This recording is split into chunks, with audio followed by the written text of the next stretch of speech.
Everyone, welcome to Fiji talks. एक बार फिर से स्वागत है आपका आपके चैनल फिजी टॉक्स में। आज हम फिर से लेके आए हैं आपके लिए एनसीईआरटी न्यूमेरिकल, जो कि आज हम लोग का जो टारगेट है वो 5 क्वेश्चंस का है। जैसा कि हम लोग डेली बेसिस पर 5 एनसीईआरटी के न्यूमेरिकल को डिस्कस करते आ रहे हैं, आज भी हम लोग 5 न्यूमेरिकल को डिस्कस करेंगे और क्वेश्चन नंबर 21 से लेके 25 तक के क्वेश्चन आज हम लोग डिस्कस करेंगे। तो चलिए शुरू करते हैं क्वेश्चन नंबर 21 से। चैप्टर है electric charges and field. This is the first chapter of class 12 physics part 1 and the question number is 1.21। 1.21 question क्या कह रहा है? A conducting sphere of radius 10 centimetre has an unknown charge. एक conducting sphere है जिसका radius 10 centimetre है और वो स्फीयर चार्ज है। कितना चार्ज है ये हमें नहीं पता। If the electric field 20 centimeter from the center of the sphere is 1.5 10 की power 3 Newton upon Coulomb and points radially inward, what is the net charge on the sphere? इसमें ये कहा जा रहा है कि एक कंडक्टिंग स्फीयर है और कंडक्टिंग स्फीयर पर जो चार्ज है, कंडक्टिंग स्फीयर पर चार्ज मान लेते हैं कि Q है। इस पर हमें नहीं पता कि कितना चार्ज है। लेट्स से कि इस पर चार्ज की वैल्यू Q है। इस कंडक्टिंग स्फीयर का जो रेडियस दिया है ये 10 सेंटीमीटर दिया है। दूसरी बात, इस कंडक्टिंग स्फीयर से, इस कंडक्टिंग स्फीयर के सेंटर से 20 सेंटीमीटर दूर outside the sphere, that is 20 centimetre दूर, यहां मान लेते हैं दिस इज द 20 सेंटीमीटर।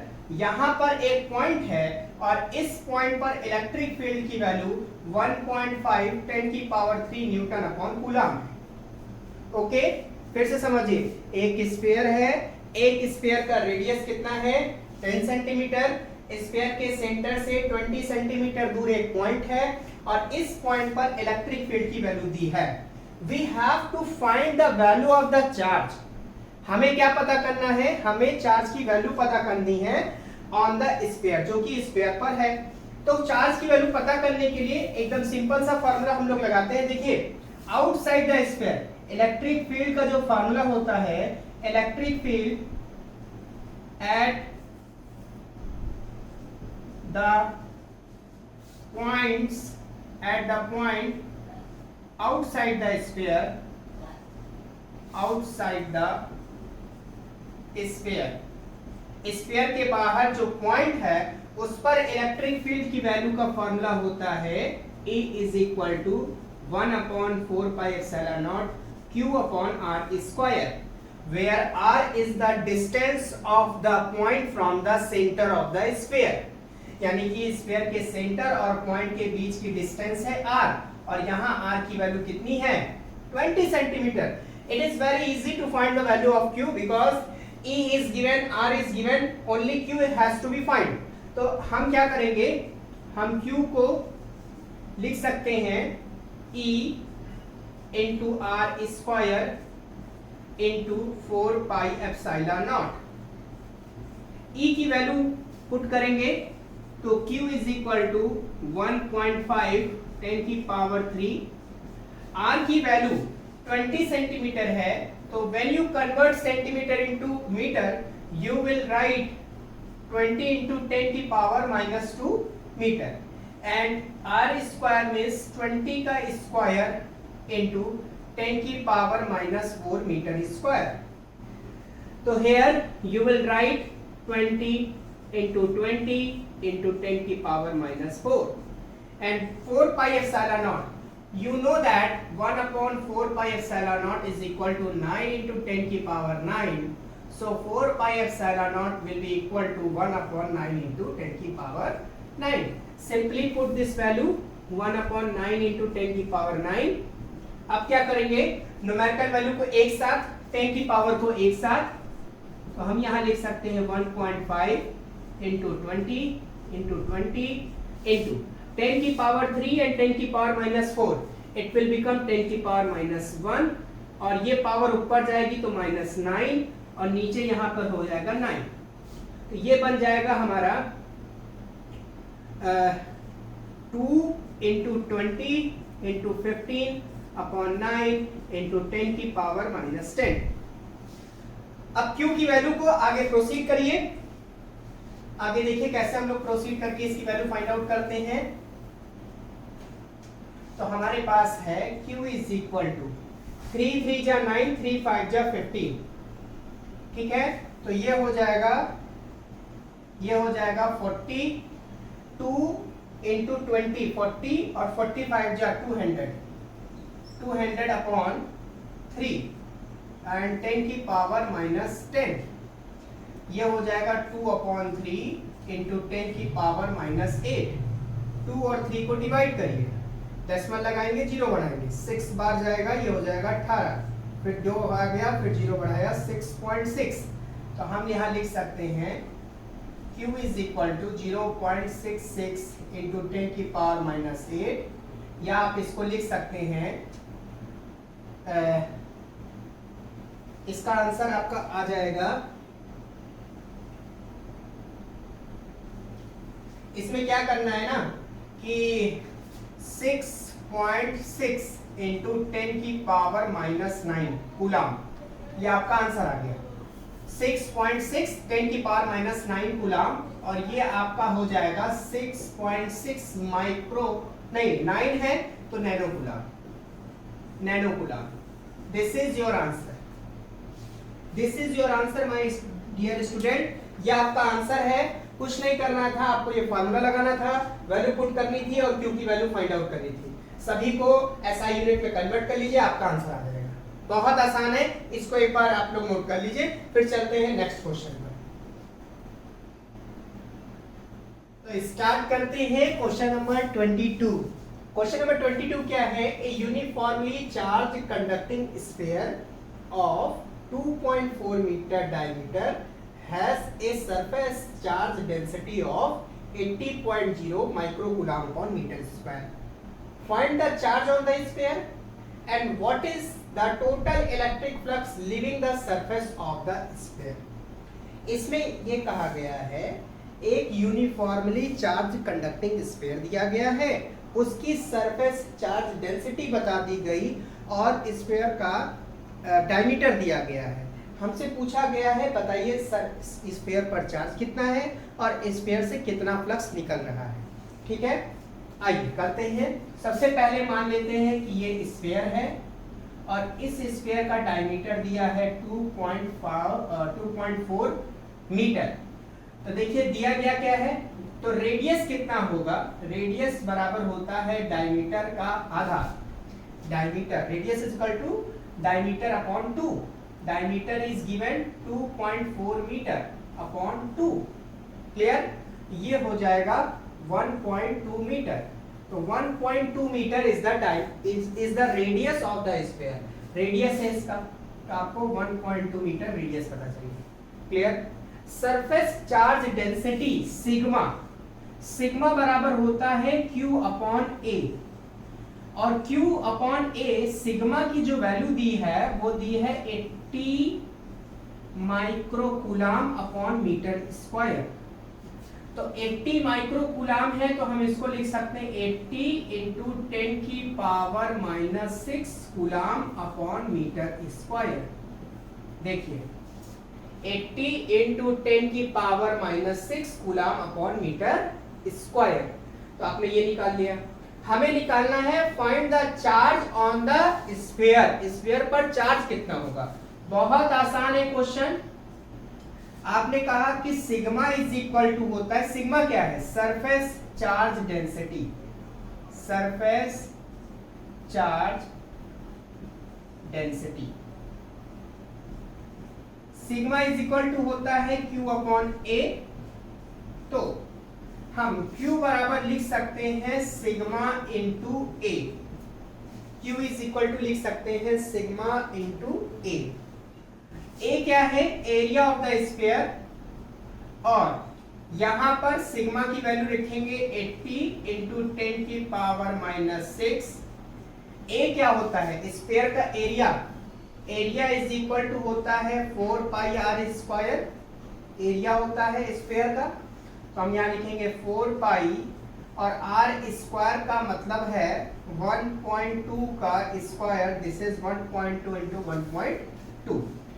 तो Q इज इक्वल टू हमें मिलने वाला है 80 इंटू 1.2 इंटू 1.2 इंटू 4 और पाई की वैल्यू रखेंगे 3.14 इंटू 10 की power -6।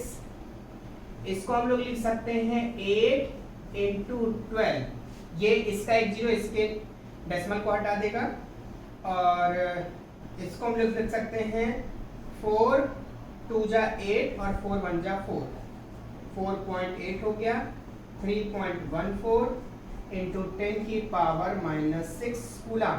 This is the value of Q। तो अब आप लोग इसको सॉल्व करेंगे, तो जब आप लोग इसको सॉल्व करेंगे तो आपको वैल्यू मिलेगी 1.45 10 की पावर -3 कूलम।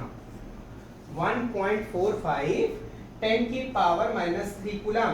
इसको आप लोग सॉल्व करेंगे तो आपको चार्ज की वैल्यू ये मिलेगी।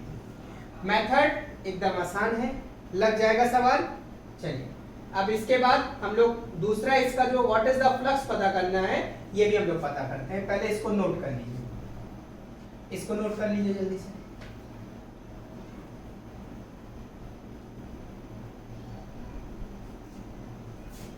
हो गया नोट? ठीक है, चलिए अब करते हैं what is the total electric flux living the surface of the sphere. Flux निकालना है, तो ये भी बहुत सिंपल है। इसमें गॉस लॉ लगाएंगे और Q की वैल्यू और एप्सिलॉन नॉट की वैल्यू पुट कर देंगे। देखिए फ्लक्स के लिए फॉर्मूला गॉस के नियम से बताया गया कि electric flux is equal to होता है Q अपॉन एप्सिलॉन नॉट। तो Q की वैल्यू कितनी दी है? 1.45 इंटू 10 की पावर -3। एप्सिलॉन नॉट की वैल्यू होती है 8.85 इंटू 10 की पावर -12। एकदम सिंपल है। तो फाई इज इक्वल टू क्या होने वाला है? इसको सॉल्व करोगे, सॉल्व कर लो जरा इसको। यहां से 2 डेसिमल हटेगा तो नीचे से भी हट जाएगा, तो ऊपर हो जाएगा 145, नीचे हो जाएगा 885 एंड 10 की पावर -3 प्लस 12 कितना हो गया? 145। 5 से जाएगा 5 2 जा 10 और ये हो जाएगा 9। 5 से जाएगा, बिल्कुल जाएगा। 5 1 जा 5, 5 7 जाएगा, 5 7 जाएगा, 29 अपॉन 177। ठीक है, और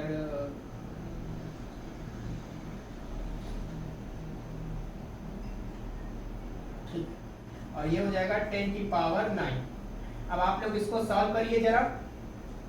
इसको सॉल्व करेंगे तो आपको वैल्यू मिलने वाली है,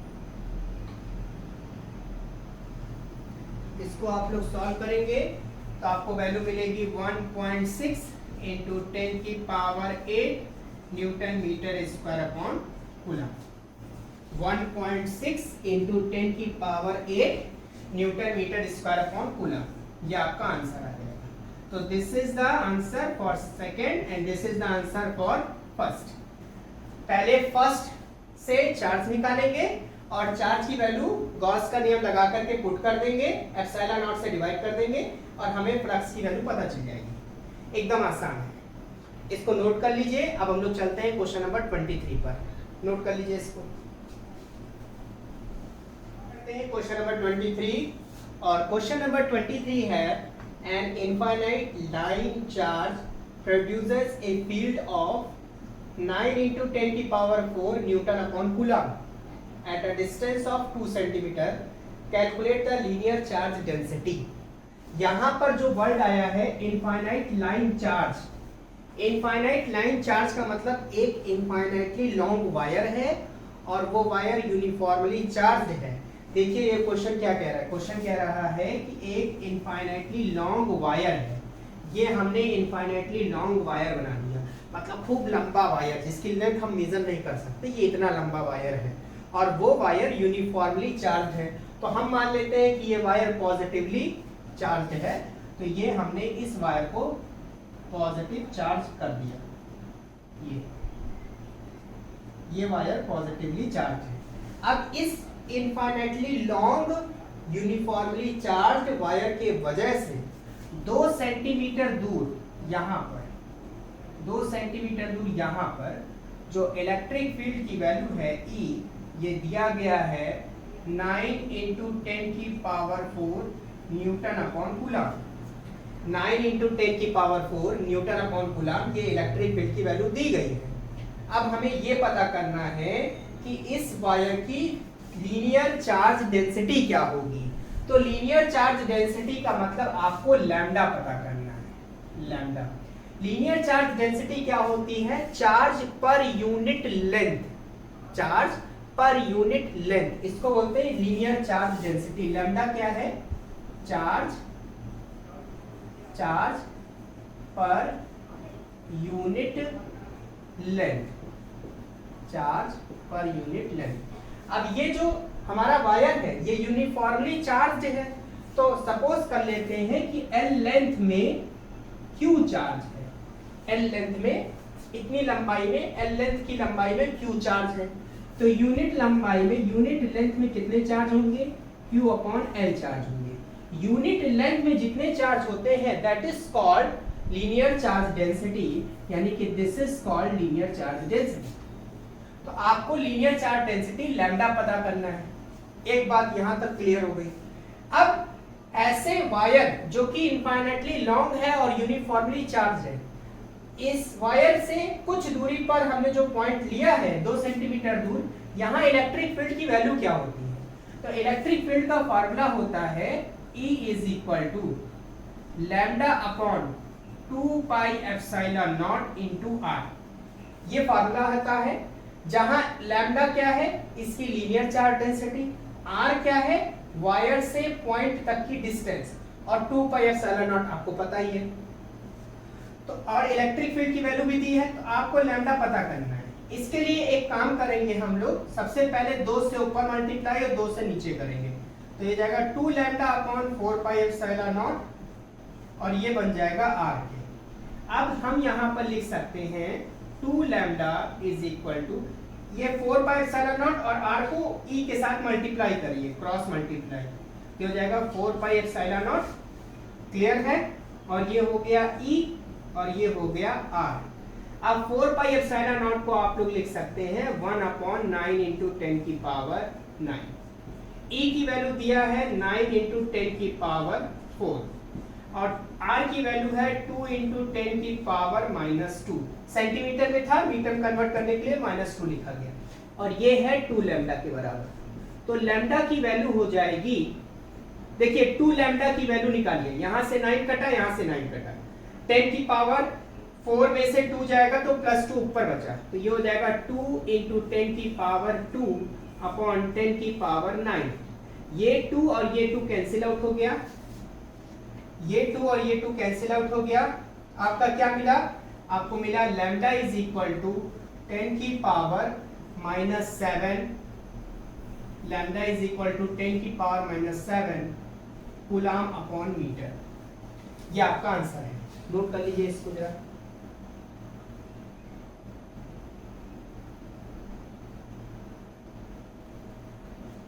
(10⁻⁷) कूलम अपॉन मीटर। इसको आप लोग लिख सकते हैं 10⁻⁻1 × 10⁻⁻6 कूलम अपॉन मीटर। इसको आप लोग लिख सकते हैं 10⁻⁻1 micro coulomb upon metre. Lambda, अब लैम्डा बराबर आप लोग लिख सकते हैं 0.1 माइक्रो कूलम अपॉन मीटर। यहां तक आंसर आप इसको एक्सप्रेशन आंसर का ये लिख सकते हैं, ये लिख सकते हैं, ये लिख सकते हैं, ये लिख सकते हैं, चारों में से कुछ भी लिख सकते हैं। ठीक है, तो ये आपका आंसर है। बहुत सिंपल सा क्वेश्चन था, इसको नोट करिए। तो अब चलते हैं 24 नंबर के क्वेश्चंस पर। बहुत आसान क्वेश्चन है। आप लोग को लगता होगा कि एनसीईआरटी बहुत कठिन है, लेकिन ऐसा नहीं है। मैं आपको पूरी प्लेलिस्ट बना के दूंगा, एडिशनल क्वेश्चन तक मैं लगवा रहा हूँ, तो आप देखेंगे कि बहुत आसान है। अगर आप तरीके से इसको लगाएंगे तो आराम से लग जाएगा क्वेश्चन, कोई कठिन नहीं है, कुछ भी नहीं कठिन है। चलिए इसको नोट करिए जरा। क्वेश्चन नंबर 24 बहुत ही आसान क्वेश्चन है। अगर आपने गॉस लॉ और एप्लीकेशन ऑफ गॉस लॉ पढ़ लिया है तो ये क्वेश्चन आपकी चुटकियों में होने वाला है। देखिए कैसे, 2 large thin metal plates are parallel and close to each other. 2 metal plates हैं, एक दूसरे के पैरेलल हैं और कुछ एक दूसरे के नजदीक रखे हुए हैं। On their inner faces the plates have surface charge density of opposite sign and magnitude 17.0 into 10 की power minus 22 coulomb upon metre square. दोनों प्लेट्स अपोजिट चार्ज हैं और उनकी चार्ज डेंसिटी 17.0 10 की power minus 22 coulomb upon metre square दी गई है। पूछा गया है कि दोनों प्लेट के लेफ्ट हैंड साइड में, दोनों प्लेट के राइट हैंड साइड में और दोनों प्लेट के मिड पॉइंट पर बताइए कि इलेक्ट्रिक फील्ड की वैल्यू कितनी होगी। Left hand side that is point number 1, mid point right hand side point number 2। Question के अकॉर्डिंग देखिए पॉइंट नंबर 1 में पूछा गया है लेफ्ट हैंड साइड, तो हम दोनों प्लेट्स के लेफ्ट हैंड साइड में पॉइंट नंबर 1 कह दिए, point number 2 right hand side and mid में पॉइंट नंबर 3। क्लियर। अब सपोज कर लेते हैं कि ये पॉजिटिवली चार्ज है ये वाली प्लेट और ये वाली प्लेट निगेटिवली चार्ज है। इसका मतलब इस पर पॉजिटिव चार्ज है और इस पर निगेटिव चार्ज है। इलेक्ट्रिक फील्ड निकालने के लिए सबसे पहले हम लोग डायरेक्शन के एनालिसिस करते हैं।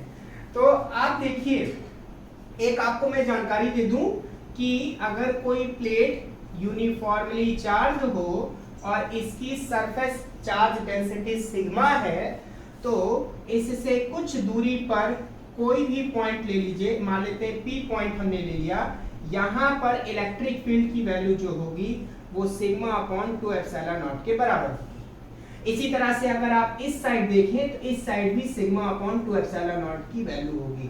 तो इलेक्ट्रिक फील्ड की वैल्यू पॉइंट, अगर हम इस सरफेस से कोई भी पॉइंट ले लें, यहां ले लीजिए एक पॉइंट, चाहे यहां ले लीजिए, चाहे यहां ले लीजिए, चाहे यहां, कहीं भी आप पॉइंट ले लीजिए, इलेक्ट्रिक फील्ड की वैल्यू जो होती है वो सिग्मा अपॉन 2 एप्सिलॉन नॉट के बराबर होती है।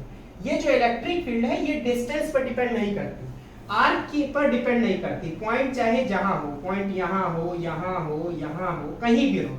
इसका एक रीजन भी है कि हम जब डेरिवेशन करते हैं तो इस शीट को हम इनफाइनाइट लॉन्ग मान लेते हैं, इस शीट को, इसलिए कि हमारी इलेक्ट्रिक फील्ड की वैल्यू आ जाती है। ठीक है, तो अभी देखिए इसको समझिएगा। सबसे पहले पॉइंट नंबर 1 पर एनालिसिस करिए। तो पॉइंट नंबर 1 पर अगर हम देखें तो इस पॉजिटिव प्लेट के कारण इलेक्ट्रिक फील्ड आउटवर्ड डायरेक्शन में, this is the electric field due to positive charge plate, और नेगेटिव प्लेट के कारण इस पॉइंट पर इलेक्ट्रिक फील्ड इनवर्ड डायरेक्शन में होगी and this is the electric field minus E। अब आप जानते हैं कि इलेक्ट्रिक फील्ड की वैल्यू कितनी होती है, सिग्मा अपॉन 2 एप्सिलॉन नॉट। तो सिग्मा अपॉन 2 एप्सिलॉन नॉट इस दिशा में और नेगेटिव चार्ज के कारण सिग्मा अपॉन 2 एप्सिलॉन नॉट इस डायरेक्शन में। तो देख रहे हैं कि इस पॉइंट पर इलेक्ट्रिक फील्ड की वैल्यू सेम है लेकिन डायरेक्शन अपोजिट है। प्लस के कारण इलेक्ट्रिक फील्ड उधर, sigma upon 2 epsilon not electric field उस तरफ और sigma upon 2 epsilon not electric field इस तरफ। इस वजह से पॉइंट नंबर 1 पर that is left hand side में नेट इलेक्ट्रिक फील्ड की वैल्यू 0 होगी, यानी कि net electric field is equal to 0 होगी। इसी तरह से यहां देखिए, माइनस चार्ज के कारण, माइनस प्लेट के कारण इलेक्ट्रिक फील्ड इस तरफ, this is the direction of electric field due to this negatively charge plate and this is the direction of electric field due to positively charged plate. Value of electric field is sigma upon 2 epsilon naught. This is in this direction, and value of positive electric field is also sigma upon 2 epsilon naught. Both electric field is same, but they are in opposite direction, so that's why the net electric field at this point will also be equal to 0. तो electric field यहाँ पर भी क्या होगी, 0। अब हम mid point पर चलते हैं। अगर हम मिड पॉइंट पर चलेंगे यहां पर, तो देखिए इलेक्ट्रिक फील्ड इस पॉजिटिव प्लेट के कारण इस तरफ और नेगेटिव प्लेट के कारण भी इस तरफ होगी, यानी कि इस पॉइंट पर इलेक्ट्रिक फील्ड पॉजिटिव के कारण और नेगेटिव के कारण दोनों सेम डायरेक्शन में, इधर पॉजिटिव भी जा रहा है, पॉजिटिव के कारण इस तरफ और नेगेटिव के कारण प्लेट के तरफ, तो दोनों इलेक्ट्रिक फील्ड एक डायरेक्शन में है। तो इसलिए between the plates between the plates, electric field E net will be equal to electric field due to positive charge and plus electric field due to negative charge. अब electric field due to positive sigma upon 2 epsilon naught and this is also sigma upon 2 epsilon naught. This is E net. ये हो गया E net. तो अब हम इसको करेंगे तो ये आ जाएगा सिग्मा अपॉन एप्सिलॉन नॉट. ये क्या आ जाएगा? Sigma upon epsilon not. अब सिग्मा अपॉन एप्सिलॉन नॉट की वैल्यू पुट कर दीजिए. यहाँ पर सरफेस चार्ज डेंसिटी दी हुई है 17.0 10 की पावर -22 अपॉन एप्सिलॉन नॉट की वैल्यू होती है 8.85 इंटू 10 की पावर -12. हम इन क्वेश्चंस को सॉल्व करेंगे और जब हम इसको सॉल्व करेंगे तो देखिए हमको क्या मिलेगा. इसको आप लोग सॉल्व करेंगे तो आपको आंसर आ जाएगा ई नेट का. ई नेट का आंसर क्या आएगा देखिए. ई नेट का अगर यहाँ 8.85 होता तो 2 बार कट जाता, यहाँ पर 17 आ जाता, लेकिन यहाँ 8.85 है 85 है तो यहाँ पर आपका आंसर आएगा 19.2 इंटू 10 की पावर -10 न्यूटन अपॉन कूलम. आप इसको सॉल्व करेंगे तो आपका आंसर आएगा 19.2 10 की power -10 Newton upon coulomb. This is your net answer. Net electric field between the plates. Out right hand side and left hand side electric field will be 0 and between the plates, plate के बीच में दोनों electric field की direction same होगी. इस वजह से net निकालने के लिए दोनों इलेक्ट्रिक फील्ड को हम ऐड कर देंगे. जब ऐड करेंगे तो हमें net electric field sigma upon epsilon not मिलेगी. सिग्मा की वैल्यू दी हुई है, एप्सिलॉन नॉट की वैल्यू पुट करेंगे. जब इसको सॉल्व करेंगे तो हमें ये आंसर मिल जाएगा. चलिए इसको नोट कर लीजिए और फिर हम लोग चलते हैं आज के लेक्चर का लास्ट क्वेश्चन, क्वेश्चन नंबर 25. इसको नोट कर लीजिए आप लोग. करते हैं क्वेश्चन नंबर 25 और ये क्वेश्चन आपको ये भी आसान क्वेश्चन ही है. आइए देखते हैं कैसे इसको सॉल्व किया जाए. बहुत आसान है. An oil drop of 12 excess electrons is held stationary under a constant electric field of 2.55 10 की power 4 volt upon meter in Milgram's drop experiment. The density of oil is 1.26 gram upon centimeter cube. Estimate the radius of the drop.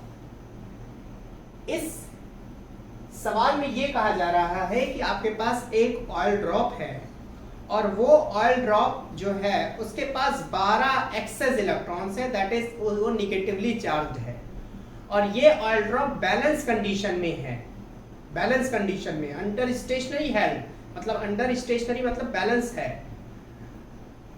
तो आप बताइए कि इसका radius कितना होगा अगर इसको स्टेशनरी रखा गया है इलेक्ट्रिक फील्ड 2.55 10 की पावर 4 अप्लाई कर करके. तो देखिए एकदम सिंपल सी चीज है. मान लेते हैं कि ये हमने इलेक्ट्रिक फील्ड लगाया है और ये इलेक्ट्रिक फील्ड का पॉजिटिव प्लेट है और ये नेगेटिव प्लेट है. ठीक है. इलेक्ट्रिक फील्ड की डायरेक्शन पॉजिटिव से नेगेटिव की तरफ. This is the direction of electric field. Clear. इस सवाल में ये कहा जा रहा है कि हमारा जो ऑयल ड्रॉप है वो स्टेशनरी है, यानी कि ये ऑयल ड्रॉप यहां पर मान लेते हैं. This is the oil drop. Stationary मतलब हवा में ऐसे मान सकते हैं कि वो हवा में ऐसे लटका हुआ है. ऐसे मान सकते हैं कि हवा में ऐसे लटका है, मूव नहीं कर रहा, ना ऊपर जा रहा ना नीचे जा रहा है, ऐसे हवा में लटका है. स्टेशनरी मतलब एक स्टेशनरी मतलब रेस्ट की कंडीशन में होना, ना पोजीशन करना बदलना. तो सपोज कर लेते हैं कि ये हवा में लटका है और निगेटिवली चार्ज है. अब ये ऑयल ड्रॉप के साथ होगा क्या? देखिए ऑयल ड्रॉप में 12 एक्सेस इलेक्ट्रॉन्स हैं, यानी कि ये निगेटिवली चार्ज है और इस पर जो चार्ज की वैल्यू है सपोज कर लेते हैं इस पर Q चार्ज है. तो जब भी कोई Q चार्ज इलेक्ट्रिक फील्ड में रखा रहता है, मतलब कोई भी चार्ज पार्टिकल इलेक्ट्रिक फील्ड में आता है तो उस पर फोर्स लगने लगता है। और इलेक्ट्रिक फील्ड में रखे चार्ज पार्टिकल पर जो फोर्स लगेगा वो QE लगेगा, Q इंटू E। तो इस ऑयल ड्रॉप में चार्ज की वजह से जो फोर्स लगेगा वो ऊपर की तरफ लगेगा, जो कि इस पर इलेक्ट्रिक फील्ड लगाएगी। और ये चार्ज पार्टिकल ऊपर की तरफ क्यों जाएगा, क्योंकि ये पॉजिटिव है, तो इलेक्ट्रिक फील्ड इसको इस तरफ इस पर फोर्स लगाएगी। और फोर्स की वैल्यू क्या होगी, F is equal to QE के बराबर होगी। दूसरी बात, इस ऑयल ड्रॉप का मास है, तो मास की वजह से mg वेट, इसका वेट जो है नीचे की तरफ, mg फोर्स नीचे की तरफ काम करेगा। इलेक्ट्रिक फोर्स ऊपर की तरफ काम कर रहा है due to the charge of the oil drop, and mass के कारण नीचे की तरफ mg काम कर रहा है। अब ये जो हमारा ऑयल ड्रॉप है ये स्टेशनरी है, इसका मतलब ऊपर लगने वाला फोर्स बराबर है नीचे लगने वाले फोर्स के। दैट इज आप लिख सकते हैं कि mg जो नीचे लग रहा है वो बराबर होगा ऊपर लगने वाले फोर्स F के, और F बराबर है किसके, QE के। तभी तो ये स्टेशनरी है। तो it will be stationary under this condition. और किस कंडीशन में ये स्टेशनरी रहेगा, when weight of the oil drop will be equal to the force applied by the electric field। अब यहां पर हम मास को और चार्ज को कन्वर्ट करेंगे। देखिए इसमें पूछा गया है रेडियस बताइए ऑयल ड्रॉप का, तो यहां कहीं रेडियस का टर्म आया नहीं है, तो टर्म को हम क्रिएट करेंगे। कैसे करेंगे, देखिए डेंसिटी बराबर क्या होता है, डेंसिटी इज इक्वल टू होता है मास अपॉन वॉल्यूम। तो मास इज इक्वल टू आप लिख सकते हैं डेंसिटी इनटू वॉल्यूम। तो यहां पर हम मास की जगह लिखेंगे density into volume into g. That is यहां पर Q बराबर लिख सकते हैं NE इनटू E। क्लियर। डेंसिटी को हम लिख सकते हैं रो, वॉल्यूम को लिख सकते हैं 4/3 पाई r cube into G, that is equal to NE into E। यहां से R की वैल्यू को सिंगल बनाइए, तो यहां से R क्यूब हमें मिलने वाला है 4/3, 3 इतर जाएगा 3 NEE अपॉन रो इंटू 4 रो पाई इंटू G। ये आपका फॉर्मूला बन रहा है 3NE अपॉन 4 पाई रो G। अब यहां पर R की वैल्यू कैसे फाइंड आउट करेंगे, R की वैल्यू हो जाएगी 3NEE अपॉन 4 रो पाई G की होल पावर 1/3। यहां पर वैल्यूज देखिए कैसे कैसे हम लोग नोट करेंगे वैल्यूज को। वैल्यू क्या लिखेंगे यहां पर, n is equal to number of electrons, n is equal to 12, E charge on the electron 1.6 10 की पावर -19 कूलम।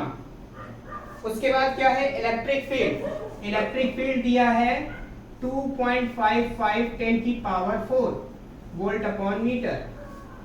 उसके बाद डेंसिटी दिया गया है 1.26 ग्राम अपॉन सेंटीमीटर क्यूब। इसके बाद G की वैल्यू रखेंगे 9.8 मीटर अपॉन सेकेंड स्क्वायर। ये सारी वैल्यूज को हम यहां पुट करेंगे, इसको हम लोग कन्वर्ट करेंगे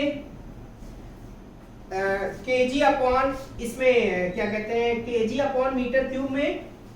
जब आप केजी अपॉन मीटर क्यूब में कन्वर्ट करेंगे 1.26 इंटू 10 की power 3 KG upon metre cube आ जाएगा। और ये सारी वैल्यूज को हम यहाँ पुट करेंगे, तो R इज इक्वल टू हमें मिलने वाला है 3 इंटू 12 इंटू 1.6 इंटू 10 की पावर -19, ठीक है। और ये हो जाएगा 2.55 10 की पावर 4 अपॉन 4। रो की वैल्यू 1.26 10 की पावर 3, पाई की वैल्यू 3.14, जी की वैल्यू 9.8 की होल पावर 1/3। अब आप इन सारी वैल्यूज को जब आप सॉल्व करेंगे तो आप लोग इसको सॉल्व कर लीजिएगा। जब आप लोग सॉल्व कर लेंगे तो आपको वैल्यूज मिलेंगी r इज इक्वल टू 9.81 10 की पावर -4 mm, 10 की पावर -4 mm, ये आपको वैल्यूज मिल जाएगी।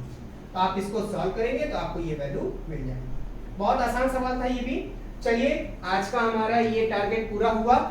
नेक्स्ट वीडियो में फिर से मिलते हैं दूसरे टारगेट के साथ। तो आई होप ये क्वेश्चन आपको समझ में आया होगा।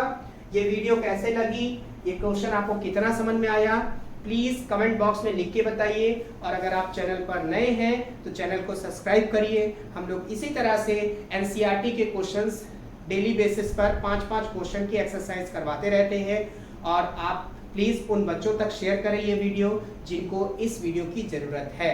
एनसीईआरटी के न्यूमेरिकल बहुत बच्चे नहीं लगाते हैं, डर जाते हैं, इसको पढ़ते भी नहीं है। तो आप एनसीईआरटी के क्वेश्चन लगाएंगे, आपका कॉन्सेप्ट क्लियर होगा और कंपटीशन में भी आपके बहुत काम आएगा। तो थैंक यू सो मच आज की वीडियो के लिए। आज के इस टारगेट को हम लोगों ने सक्सेसफुली कंप्लीट कर लिया है। अब नेक्स्ट कल हम लोग क्वेश्चन नंबर 25 से 30 या कंप्लीट 33 तक क्वेश्चन कल हम लोग कंप्लीट कर लेंगे। और फिर उसके बाद नेक्स्ट चैप्टर के एनसीईआरटी क्वेश्चंस को सॉल्यूशन को डिस्कस करेंगे। तो थैंक यू सो मच, मिलते हैं नेक्स्ट वीडियो में।